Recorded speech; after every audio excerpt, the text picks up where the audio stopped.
How to fix Roblox audio not working. Hi guys, welcome back to our channel. So in this video tutorial, I'll be giving you a few solutions to fix Roblox audio if it's not working. So first of all, you need to check the in-game settings. So open Roblox and then tap on any game that you'd like to play and open the game as well. Now once the game is opened, tap on the Roblox icon in the top left corner of the screen and then go to settings. Scroll down and there you will see the option of volume. Make sure that the volume is set to its peak, and then tap on resume and start playing. You can also check the computer's volume.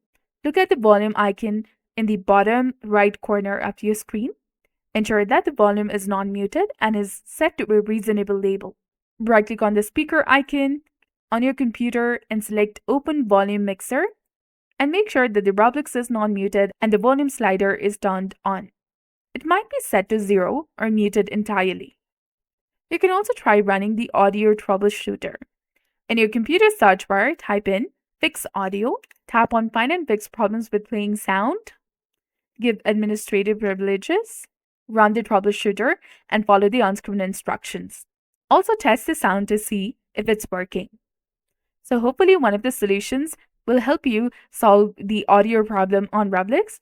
Let me know in the comments if it worked, and please don't forget to like and subscribe for more helpful tips and tutorials. Thanks for watching. See you in the next one.